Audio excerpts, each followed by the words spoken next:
So before I get into anything else, something kind of spur of the moment came up on my timeline, and it's something that I've already quote tweeted and talked about it, but it's something I want to talk about first because it hits pretty home right now, especially with Smash content. I mean, some Smash content was in its prime, like Smash 4 early Ultimate was so good, and now we have hashtag you know who slop is just so lazy and uninspired. First of all, fucking rude as fuck. Don't anyone who puts in the effort to make content, whether it is quote unquote slop or literal editing of gods, you're doing more for the community than most. You're getting people invested, and it takes a lot of time and effort no matter what exactly it is. But secondly, content, because later down the line, later he says PG Stats / Walt should be the blueprint man. I would get actively excited after watching a tournament for the PG Stats videos to come after it because they actually added commentary and it felt like they cared. Now it's just this happened, a clip compilation with nothing more. So as someone who's worked for PG Stats and who has talked to Jackie and Bobby directly about how much actually has gone into this in terms of actual numbers in money and how crazy this production team was, you're not gonna get something like this again because PG Stats cost an insane amount of money each month to produce the amount of videos that they did at the quality that they did. And the return in investment just isn't there. They're not making a lot of money off those videos. They're not really making money off the sponsorship. And the big thing that it did help a lot with and why it was worthwhile for Panda to do was because they were running the circuit. So they're running the circuit, they now have something they can make content for and shape the narrative with, as well as something that generates content itself. So between those things and making tournaments that are part of the narrative and part of the circuit more and more relevant through this content, it kind of fed into itself. But we tried this, at least like we tried pitching some of these videos to Luminosity that when we're doing content as Lumirank team, and those videos didn't exactly perform well, and they were pretty solid. They like I would say overall as packages they were pretty solid videos. I think Trade War did a pretty good job editing, and Fortuna did a lot of writing. I know SEG did some writing. Overall, the package of those videos were, I would say, pretty solid. But unfortunately, they just didn't perform because of being on the Luminosity Smash channel. And that's not saying that the channel is the reason the content didn't succeed. It's just that that channel's content is more similar to what the Panda Global channel's content was, and YPG has had a different thing. SDG just said exactly what I wanted to say. Like, the Smashigami vid performance is unfortunate because I think it's one of the most interesting and engaging stat videos that we have in terms of content pieces, and it's kind of what people here are looking for.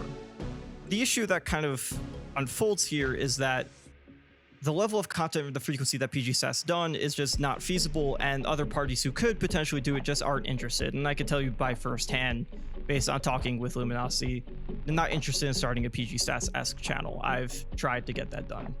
There are plenty of really good channels that are producing great content, obviously not at the frequency that hope people are like maybe looking for, but at the end of the day, those videos don't really get the views that you think people like talking about these kind of content really thinks that they're getting. I know videos such as that Self-Destruct Gambit has produced are really excellent content, but they don't get as many views because they're also a bit niche in topic, but they're still competitive analysis videos that are super in-depth and super well edited. I've been working with Turn Down for Walt for his alt channel, and the past few videos still aren't like, they're super clean, they're well edited, they're well scripted, but are very much a crapshoot of whether they break 20k views or if they actually get successful, meaningful viewership that people are talking about. And obviously it could be just because sometimes topics are more niche, that's how content goes. Smash viewership right now in terms of content is a bit tough because Ultimate's an old ass game at this point, and the interest died a lot in 2023, and pretty much the baseline is of those who are currently there in 2024. So it sucks that like people have to go through this pressure of trying to put down content, and when people talk about new content creators and like up and coming people in the scene, and when people are like good content creators in the scene, they're all pointing to these really high edited creators who can't put out frequent content because that's just not feasible with probably their life, especially with how high edited theirs is. He's not like, say, Wolfie VGC, who is a 1 million+ subscriber channel who can afford editors to pump out really high quality videos every week. You're just not getting that unless you have someone who's super rich and can make that kind of content decision where they can afford that kind of help, or an organization who is interested but knowing that they're most likely operating at a loss in terms of being an organization. But viewership in general, if you ask most Smash creators, especially in the Ultimate scene, is generally down. And I think a big part of that obviously is because Ult's getting older, but also that a lot of new creators' content gets kind of buried. So when people are craving this new kind of content, they're not really finding it. And if you look through anyone who's talking about like Smash content, any tweet that talks about creators, you're gonna see like the same high-end ones where it's Awesome Sauce, Alternative, Turn Down for Walt, Fire the Pyro. I think Mockrock comes up a lot too. Like the same names come up over and over, and there's a good chance that these people already follow these creators. But I think at the end of the day, while these are all amazing editing creators, there's still a space for videos and still a space for content that isn't this. It's like these super high edited projects.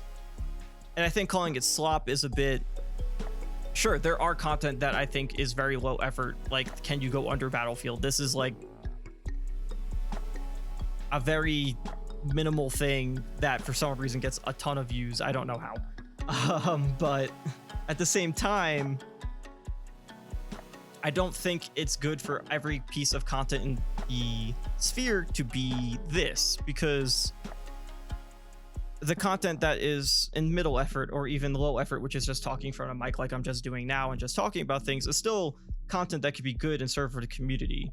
And I think pushing up creators that do good for the community is better than trying to tear down what people do and like tearing down creators who are actively probably still helping the scene because their stuff gets views.